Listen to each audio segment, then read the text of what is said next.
Welcome to Twice 5 Miles Radio, fertile ground for conversations worth listening to and remembering. I'm your host, James Navé, always airing first on WPVMLP Asheville, 103.7, streaming online, WPVMFM.org, Radio Asheville, heard all over the world, and on other community radio stations like KCEI, Cultural Energy Radio, out of Taos, New Mexico.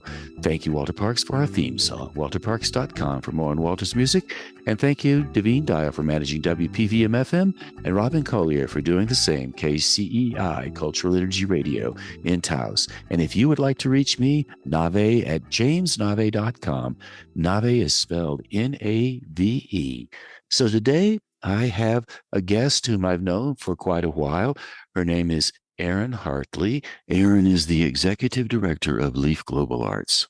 I've mentioned Leaf Global Arts in many contexts over the last few years. So if you've been listening in Asheville, you've heard more than one story about Leaf Global Arts. And if you're listening outside of the Asheville area, I bet you're a little curious about what it means when we say Leaf Global Arts. So I'm going to help satisfy that curiosity a bit today with my guest, Erinn. Erinn Hartley, welcome to Twice 5 Miles Radio. Thanks for having me. So let's begin by having you give us a sense of your role in Leaf Global Arts. I helped start Leaf 30 years ago, 1995, with Jennifer Pickering and other people who had had lots of experience in the festival communities around the U.S. And Jennifer's great strength is bringing people in and letting them do what they want to do.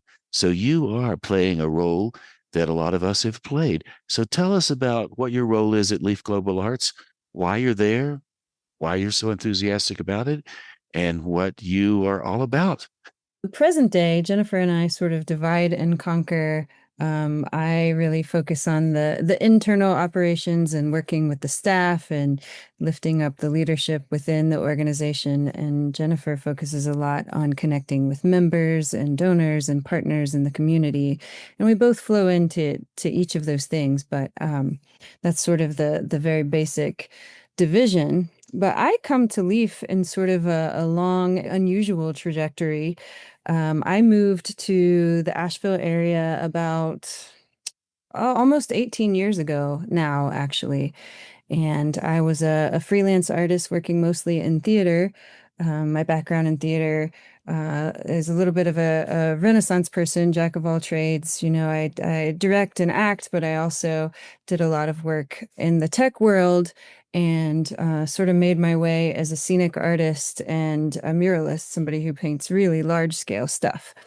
All of that said, when I moved to Asheville, I knew that Asheville was an artistic town, and I heard about Leaf pretty early on. I had a friend who had interned there and recommended that I meet up with the education director person at the time who oversaw Leaf Schools and Streets. All that said, the office was still out in Black Mountain, and I took my art portfolio and I found my way, winding roads, found my winding way to this cute little office up in the mountain. And I went in and I sat down with Lorraine Martin. And I opened my art portfolio and I spent about an hour showing her and discussing with her my art and my theater background. But I was really focused on mural arts and backdrop painting. I finished this interview with Lorraine and she says, well, we don't have a visual art program, but would you be interested in teaching theater? And I was like, I was a little thrown off. I was like, oh, I didn't know that. I would have prepared completely differently if had I known that was the case. But sure, yeah, I can do that. And long story short, she hired me to be a theater teacher. My first placement as a resident teaching artist was in the D Review housing community, public housing in the west side of Asheville. And that's how the journey began. And it was sort of a winding road from there. Or when you were teaching theater to these students, how did you approach it? Because people who are drawn to the theater come to it with a certain sensibility. Students who may or may not even have a sense of what theater is all about have another sensibility. What was your approach with these students? Well, my first year working for Leaf, I definitely had a learning curve. Working with the kids in Beaverview, these are kids who need childcare, who needed a place to be while their parents were working. So, they took the bus home from school and they went to the community center where there were sort of like camp counselors there to work with them. So they did not necessarily sign up for whatever extracurricular was coming in. Um, Theater really hadn't crossed the minds of most of them. Leaf was hugely about music and dance somewhat, but there wasn't a whole lot of theater at the time. Music, dance, spoken word, but not a lot of just straight theater. And Lorraine, who asked me to do this job, encouraged me to have a play to bring to the festival. That was an interesting task. And I soon discovered, I had 15 to 20 kids in this after school program. And I was there for an hour, 15 minutes, once a week. And their parents would come in and pick them up anywhere within that hour and 15 minutes. So I was tasked with a play for these 15 to 20 kids who are sometimes there, and with the role of giving everyone a speaking part. I know you're familiar with theater and having 15 to 20 kids who are only there for a short amount of time who have not really been exposed to theater for the most part was quite the challenge. So I quickly learned to bring in some of my scene painting skills and divide the class in half. And we spent some of the time painting a backdrop, some of the time trying to put together a play. From there, I learned that maybe we should deal with fairy tales because most people are familiar with fairy tales. We spent somewhere between 8 and 12 weeks, once a week, working on fairy tales and what it means to put those on stage. I had a handful of kids, about 5 kids, who were really excited for a speaking role. And so, last couple of meetings, we rehearsed what that was going to look like, these fairy tales on stage. Well, having not been to the Leaf Festival, I was placed on the Eden Hall stage, which I know you are very familiar with as a performance venue, which is a lovely, lovely space, and I love the space. But let's imagine, children ranging from age 5 to about 10 or 11 with no public speaking experience, really. So we get there, and mind you, the monitors on the front of the stage were taller than some of the children. There are microphones set up for, MCs and speakers and musicians, but not really ambient mics for small children. None of that. And I'm like, all right, here we go. And I had brought our box of props and costumes, and we're warming up at the side of the stage, ready to go on. And the kids that had signed up to be the leaders suddenly had massive stage fright. So I'm tasked with this play with all of these kids, with everyone with a speaking part. And I have, well, one of the leads was missing altogether, didn't come to the festival. And the other 4 were terrified and did not want to go on stage.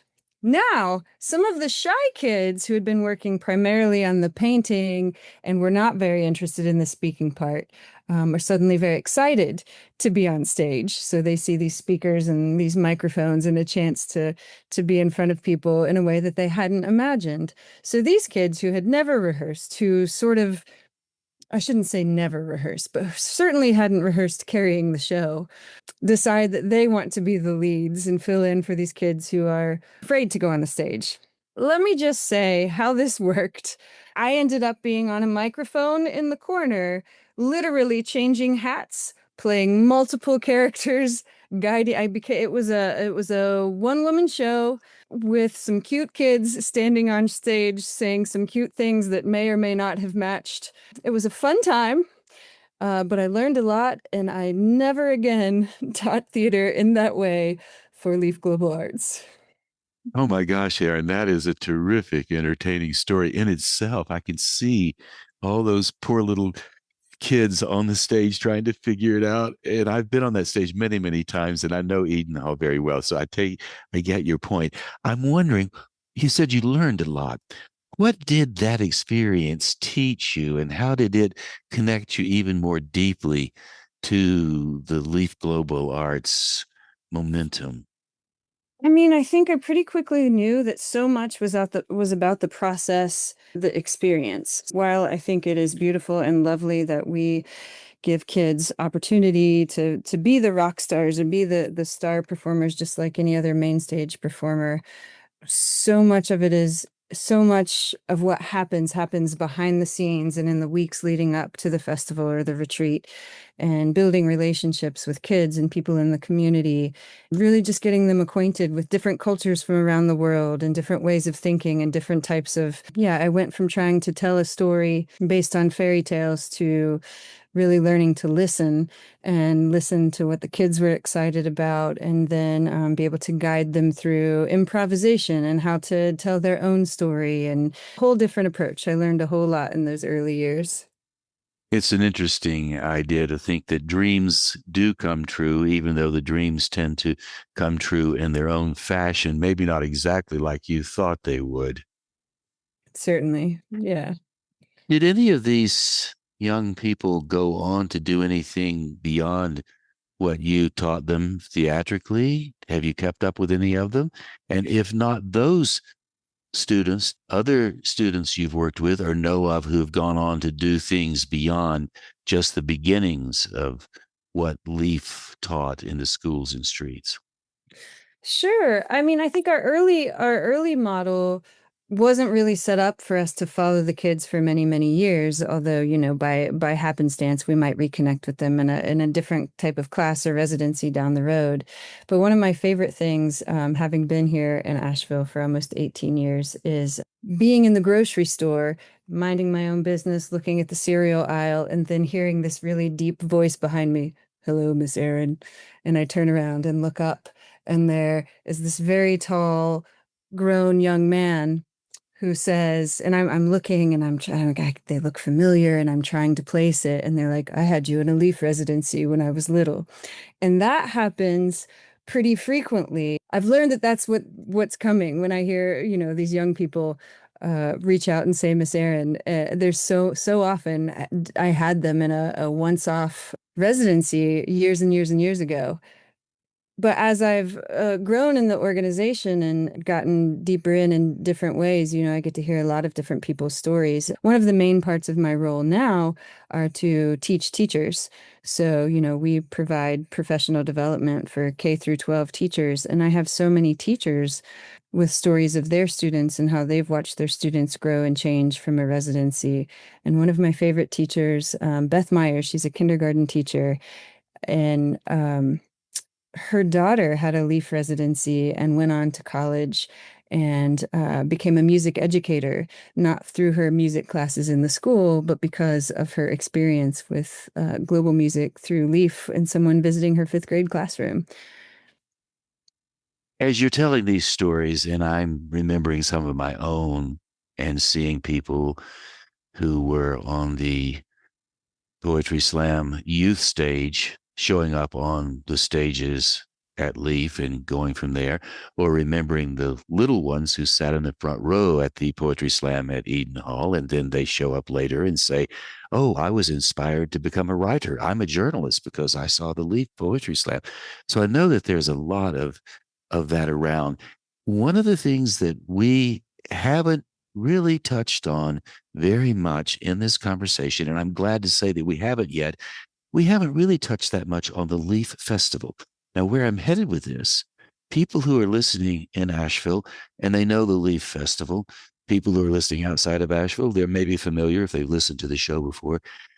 Folks don't realize how deep the Leaf Global Arts system runs. The festival is certainly the public face of it, or at least one of the public faces. There are other public faces as well, and also deep pockets as well. So since you're the executive director of Leaf Global Arts, I'd like for you to take the opportunity to give the audience a sense of the depth and breadth Leaf Global Arts reaches into. We started in 1995, as you previously mentioned, as a music festival, a world music festival. And from there, we grew into cultural preservation with a connection to Rwanda. And in 2004, we began the Leaf Schools and Streets program, which is an outreach program, which is going strong to this day. So we're an organization dedicated to cultural preservation and global arts education. And I feel like the evolution of starting as a music festival and bringing people from around the world from various disciplines has led us quite naturally into wanting to preserve and pass on these traditions for years to come. So we have a brick and mortar space downtown now that we opened in 2020, and what a time to open a space, 2020. So we do so many things, and I often find myself challenged with an elevator pitch about it because we do so much. And I encounter people who have known us for many, many, many years who only know about one facet of what we do and aren't aware of all of these things we do.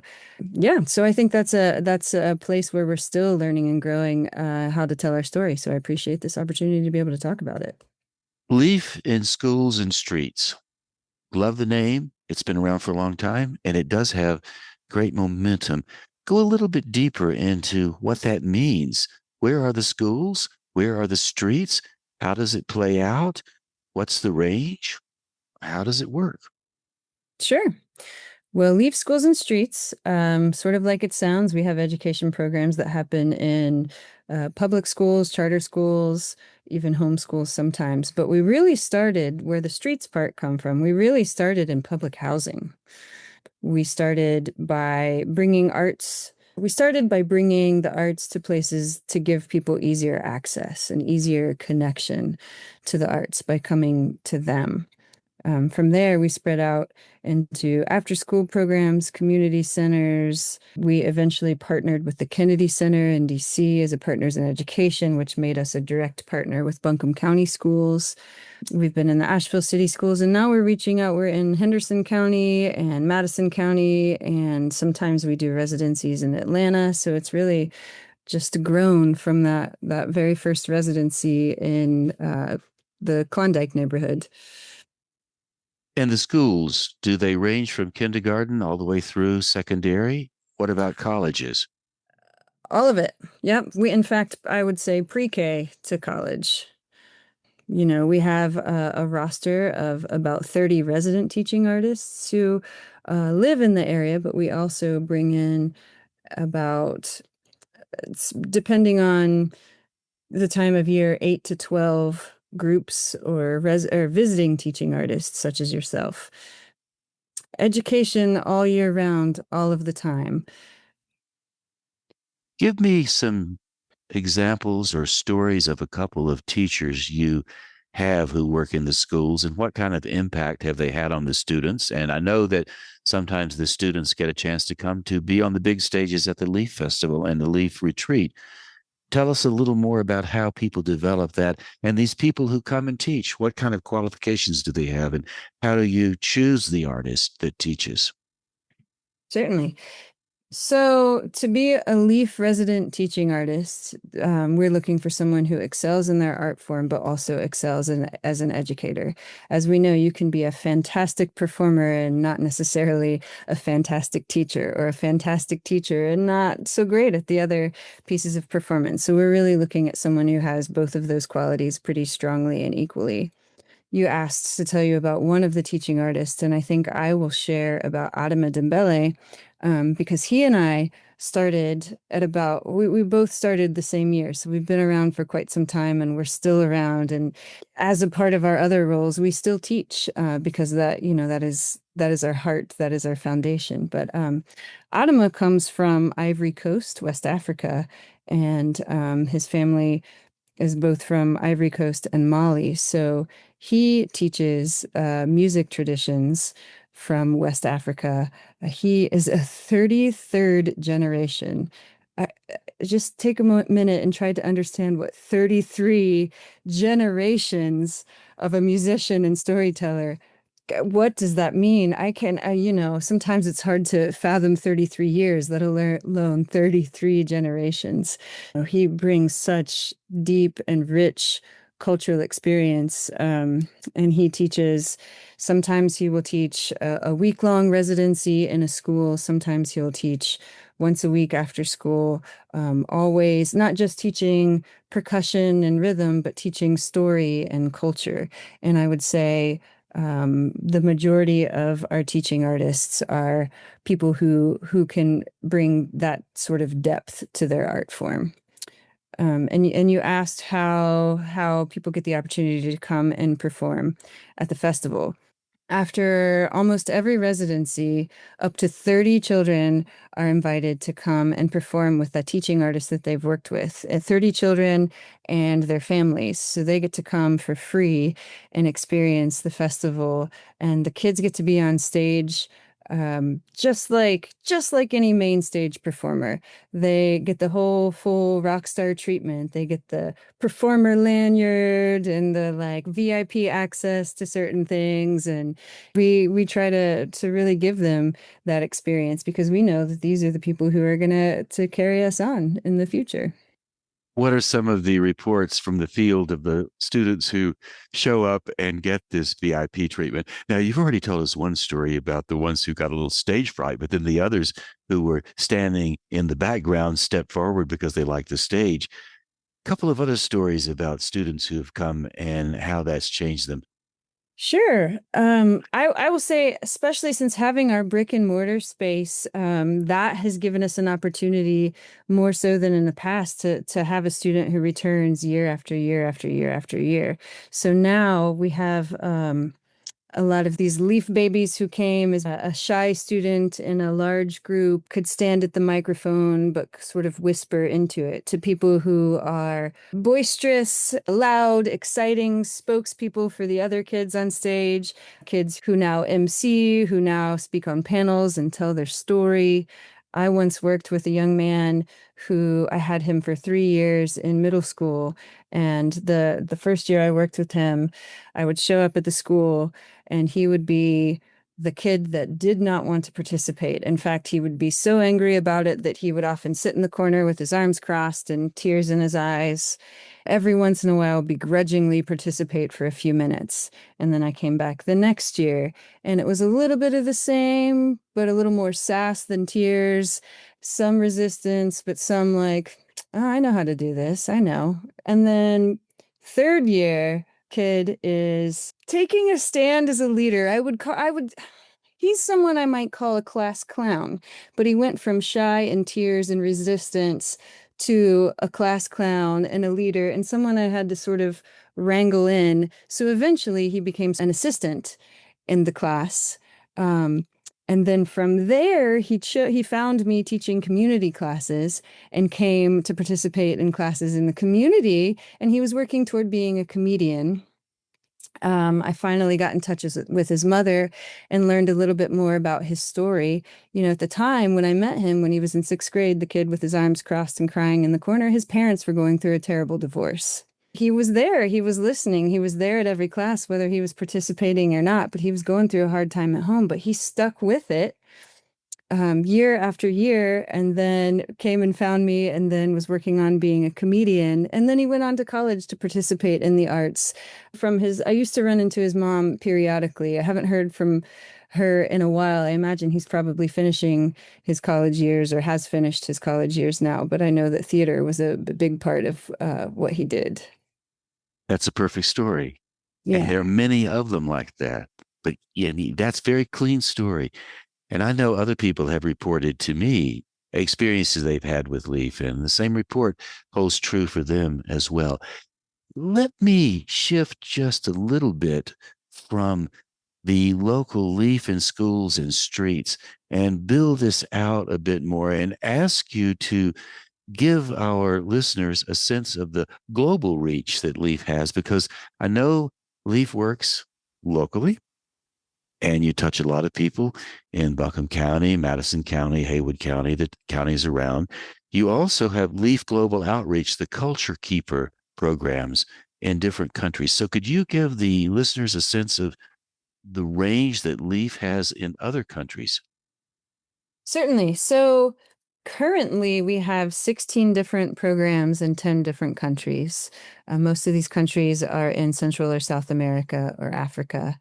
We support programs in other countries that where people are working to preserve cultural traditions. We don't come in and presume to teach someone else their art form and their tradition in their country. We find people who are dedicated to passing down these traditions and often dying art forms and give them the support to be keepers of their culture. And that is another place where we have seen, students become teachers year after year after year. Many of our culture keepers now were itty bitty students when I started years ago. So it's really beautiful. Each festival, we get to bring one or two groups from Leaf International here to the US to perform at festival. And again, with the opportunity of our brick and mortar space, now that we have summer camps, we're able to bring teaching artists from around the world there. In fact, one of our board members will be traveling to Greenville Airport tomorrow to pick up Masanko Banda, who is from Malawi, to teach at camp next week. Masanko's been around almost since the very beginning, almost as long as you have, and he continues to come and teach. So we're really connected. We stay really connected to our culture keepers around the world. These culture keepers, if someone wanted to become more involved in the culture keeper program, I know you have programs going from Asheville into these areas, traveling programs where people can sign up and go work in these areas. And I think you've been on a couple of trips. Could you tell us about one of the trips that you went on into one of these countries where Leaf works?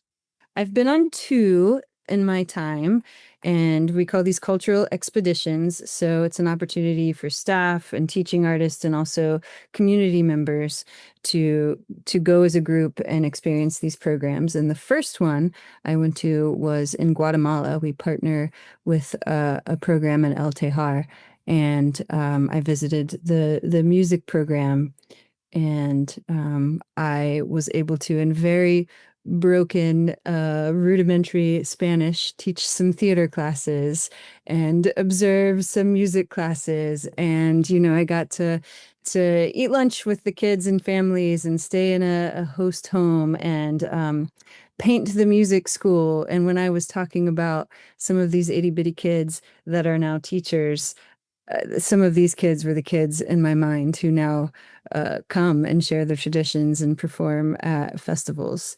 So that was the first one. And then last summer, I was able to travel to Ivory Coast with Adama, who I mentioned before. And I will say that was the most life-changing experience I've ever had. So, long story short, it was going to be a large group cultural expedition, and with timing and politics and all sorts of things, it ended up just being the two of us as Leaf representatives going back to his home, to his village. And because of that, we were able to stay with his family instead of just outside of the village and in the bigger cities and so forth. So I got to have the full experience of what it means to live in an African village. I will never look at the djembe drum ever the same way ever again. Now that I've seen people in the heat carve them by hand, hundreds of drums stacked and stood there with someone, just carving out these drums. And just to see the way these music programs bring kids in off the streets or kids who don't have other places to be, who may not even have families anymore, come in and learn music and learn their cultural traditions and then be able to travel. A lot of the kids and families there perform at weddings and funerals and other rites of passage and so forth. And When you were there, you said it changed your life. What kind of expectations did you bring into the arena, and how did they alter as you moved through it?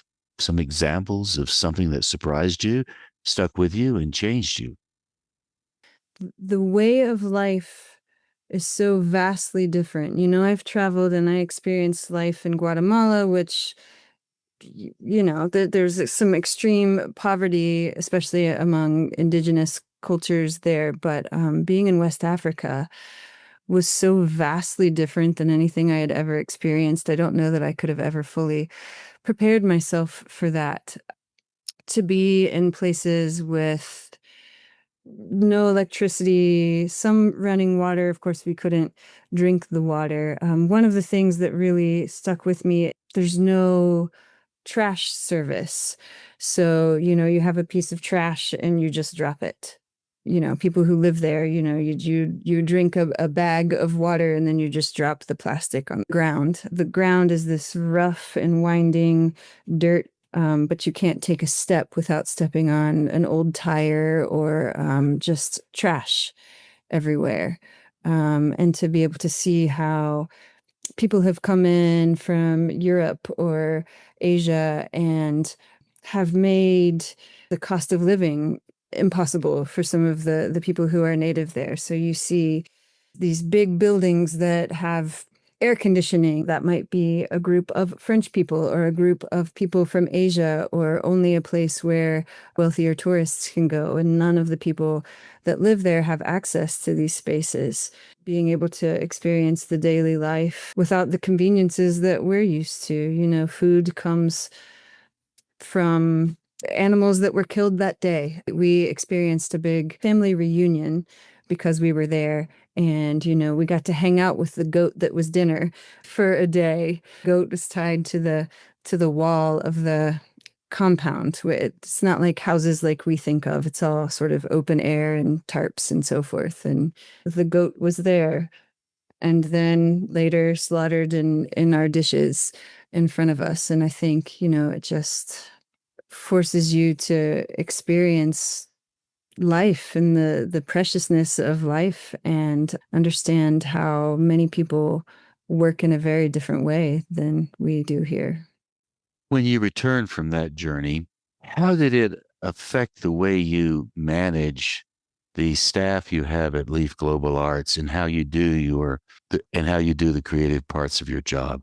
I think while I have always valued diversity and different cultural experiences, to really understand that I am so fortunate to be able to encounter people from such different parts of the world on a daily basis. Anything that I may have had a hint of taking for granted, I don't experience that way anymore. There are some days where I will just stand on the main floor of our space and I can hear 3 or 4 different languages being spoken.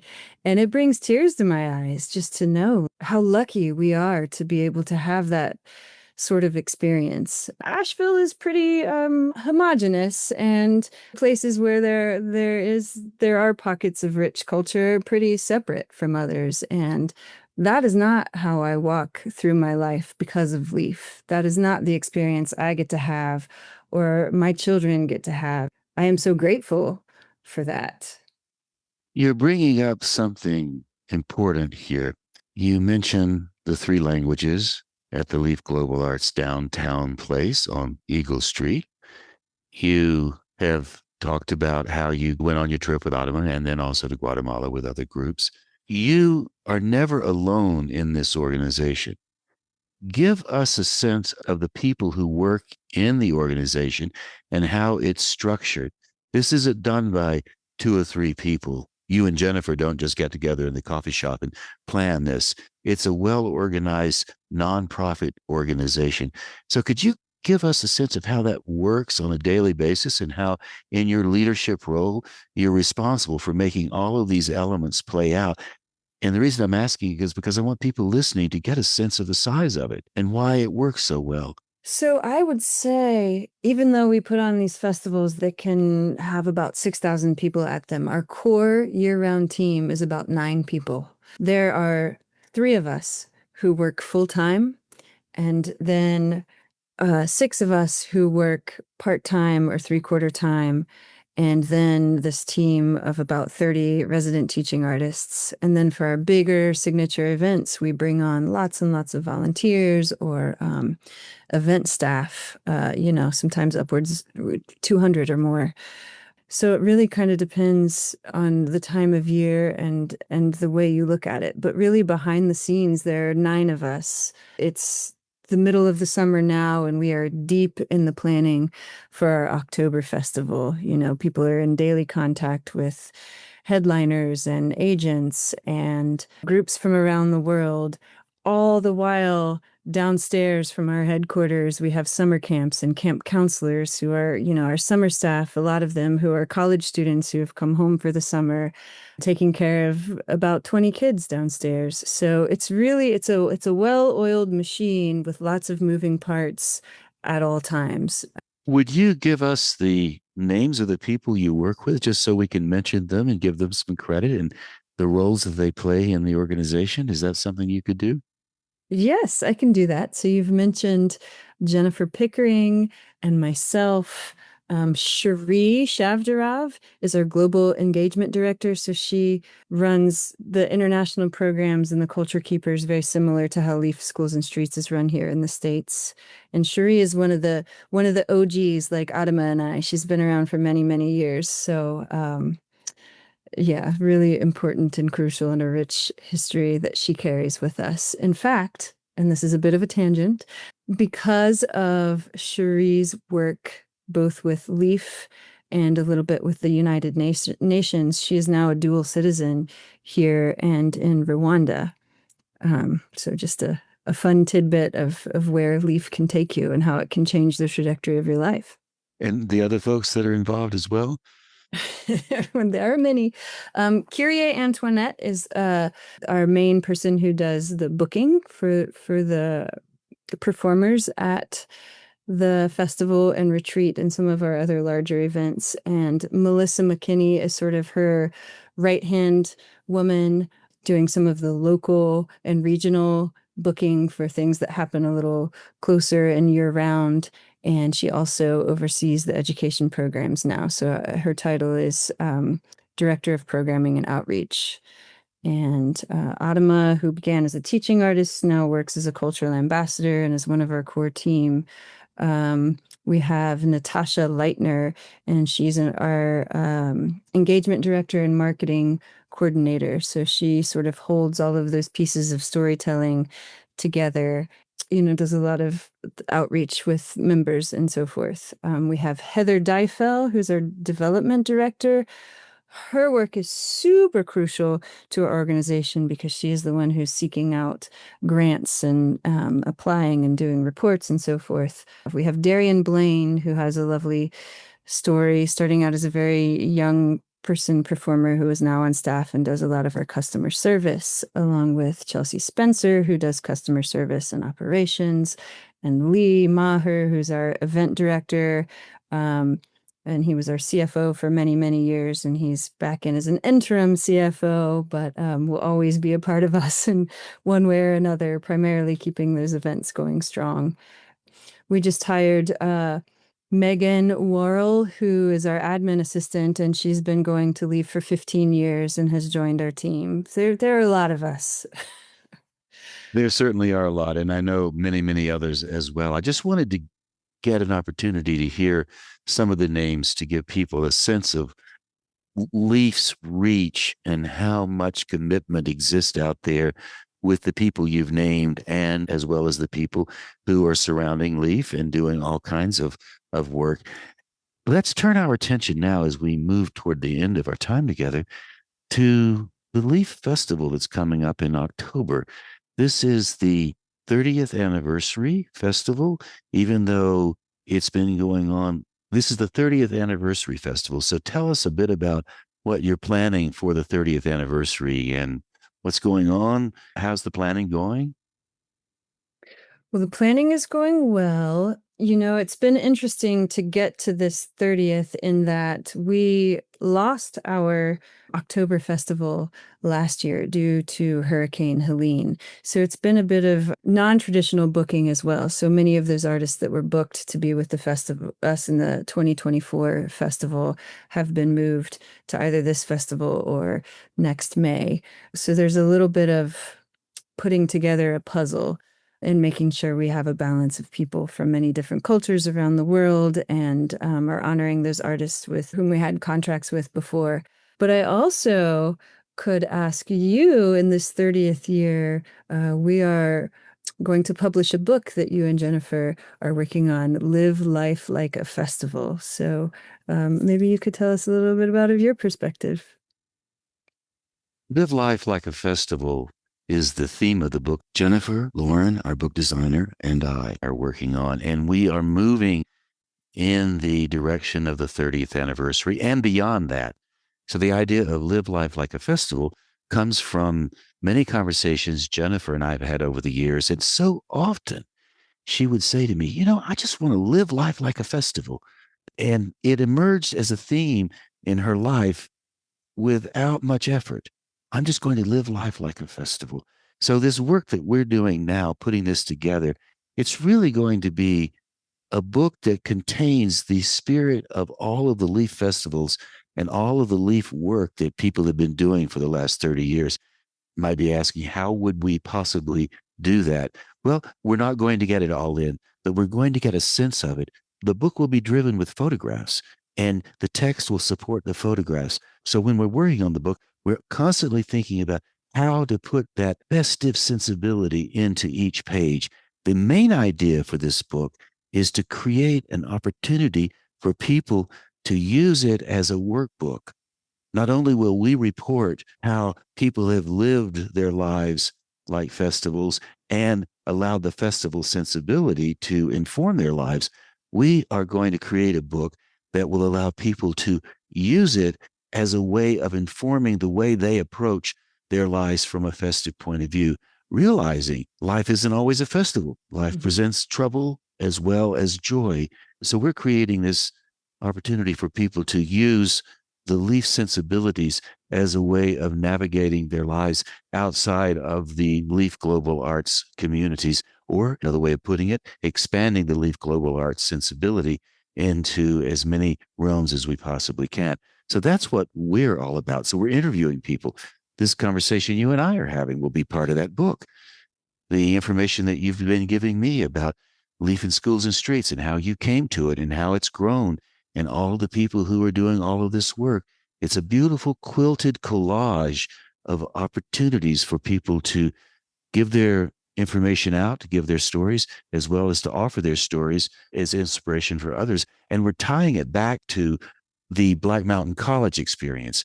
For those of you who are listening and you don't know much about Leaf Global Arts, the Leaf Festival is located on the former campus of Black Mountain College, which was the first really experimental avant-garde college in the United States back in the 30s, 40s, and the 50s. And much of what our culture reflects to this day can be traced back to those people who showed up. Buckminster Fuller was one of them, for example.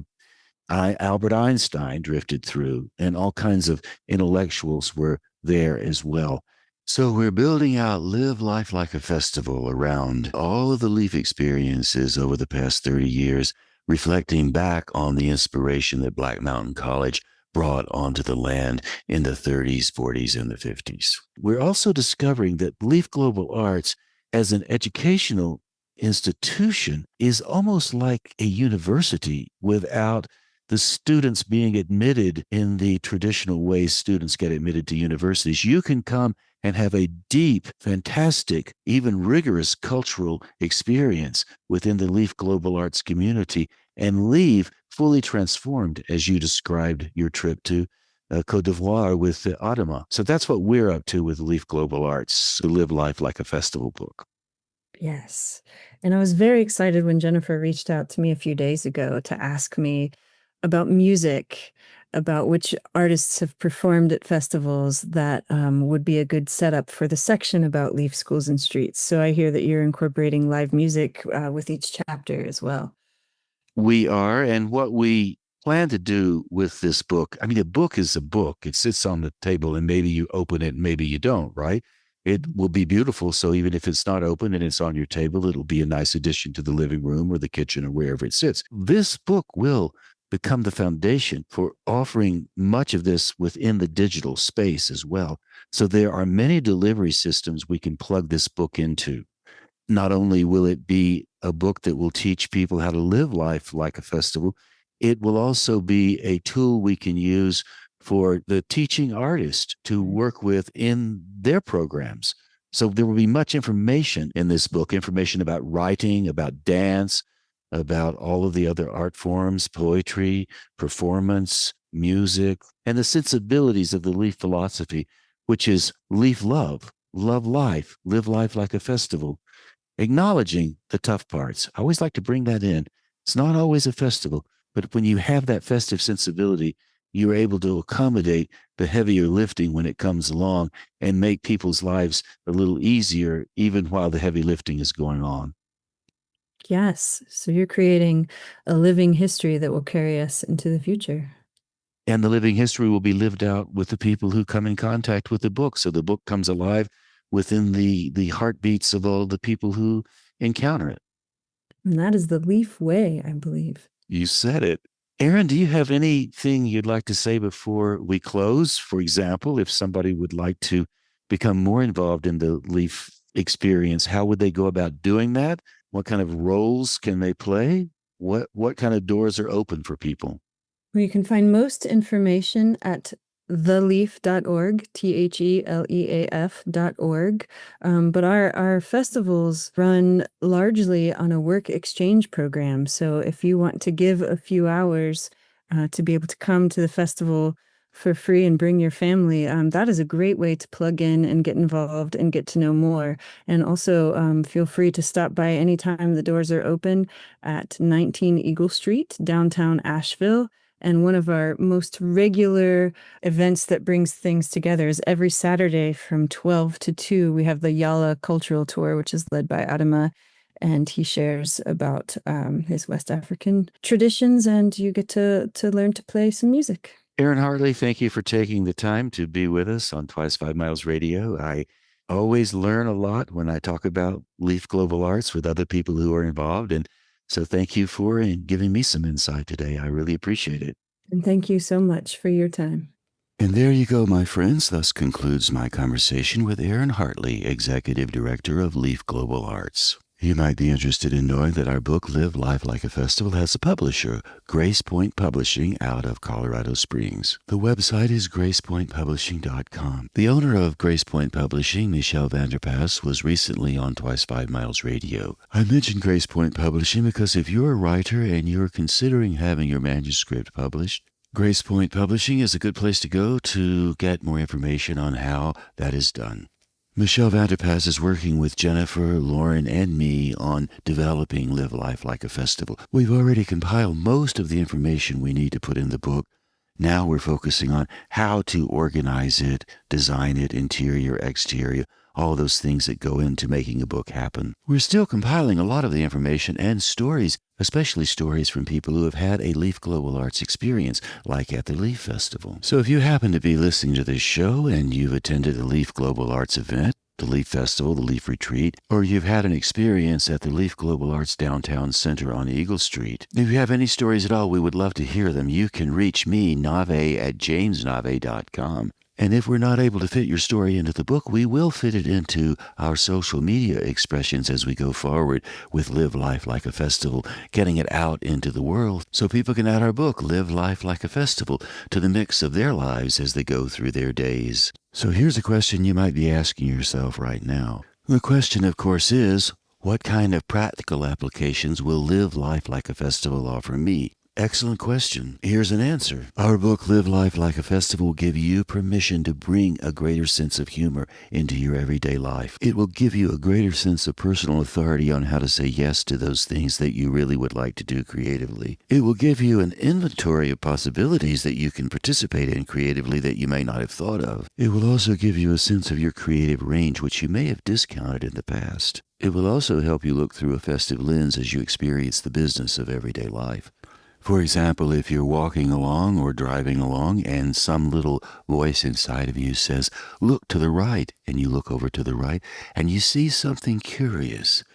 When you work with the ideas of Live Life Like a Festival, instead of driving on thinking I'll come back someday and take a look, you allow yourself the extra time to stop and check it out. You'll notice I didn't say make time to stop and check it out. Instead, I said you will allow yourself the extra time to stop and check it out. Clearly, you can't make time. Time is already made. What you can do is allow yourself to lean into creative opportunities throughout your day that you might otherwise overlook because you're in a hurry to get somewhere. Live Life Like a Festival will suggest you slow down a moment. And when you slow down, you will discover some other benefits, like, for example, you will experience a few moments of reflection that you wouldn't have otherwise. No different than when you are at the Leaf Festival looking out over the lake, listening to the music on the hills behind you. And these moments of reflection will give you a clarity that you might not get somewhere else. And that clarity will allow you to move through your day with a lighter heart and yet still dealing with all the responsibilities that every day offers all of us.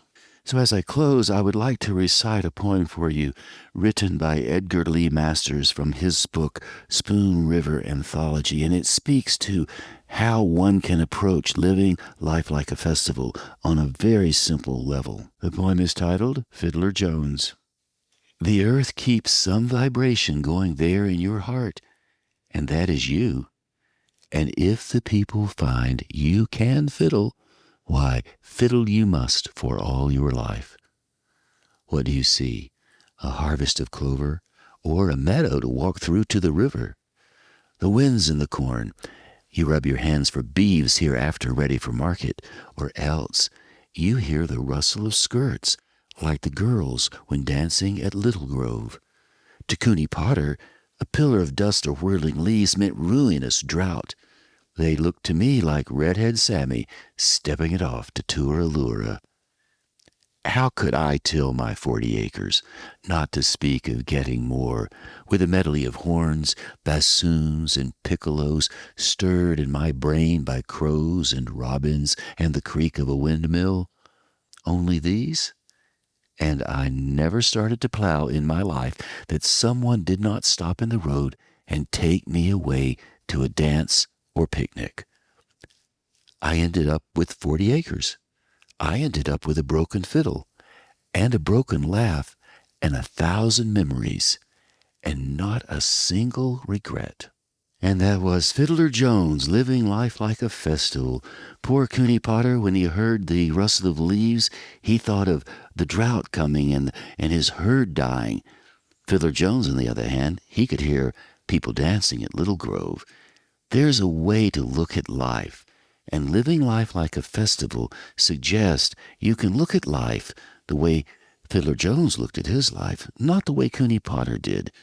Sure, sometimes the whirling leaves do mean trouble. Even so, you can still look at it through a lens that allows you a bit of levity even in the harder times. I believe Fiddler Jones had it right when he said he had 1,000 memories and not a single regret. Fiddler Jones might have been stretching the truth. I suppose everybody has a regret or two. It's really not the regrets you have, it's how you look at them. And that's what Live Life Like a Festival will help you do. Look at life in ways that will make it easier as you move through it. And on that note, I will say we have come to the end of our time together. So I'll say thank you ever so much for tuning in to Twice 5 Miles Radio, fertile ground for conversations worth listening to and remembering. I'm your host, James Navé. Thank you, Walter Parks, for our theme song, walterparks.com for more on Walter's music. This show airs every weekend on WPVM-FM in Asheville, North Carolina, and on KCEI Cultural Energy Radio in Taos, New Mexico. Thank you to Devine Dyer for managing WPVM-FM in Asheville, and Robin Collier and Mike Tilley, thank you for doing the same with Cultural Energy Radio, KCEI in Taos, New Mexico. You can always reach me, Navé, at jamesnavé.com. And if you happen to be a writer and you would like to join our free Imaginative Storm writing gathering on Zoom, Fridays between 12 and 1 p.m. Eastern Time and Thursdays between 6 and 7 p.m. Eastern Time, you can always go to Imaginative Storm and you will find the Zoom link and you can join us. We would love to have you on the call. Lots of great writers. It's always free. And we always have a great time. So that's it for now, except for a little treat after I say goodbye. So right now, I'll say thanks ever so much for tuning in to Twice 5 Miles Radio. I really do appreciate it, and I hope you come back sometime soon. Till then, I'll catch you on that turnaround somewhere down the line. And now, in the spirit of living life like a festival, here's Juliette Ewing, based in New York City, with a song for you. Wonderful, small. you should care for me. Soft and nice, paradise, it's what I love to see. You've made my life so glamorous. You can't blame me for feeling amorous. Oh, it's wonderful, it's marvelous that you should care for me.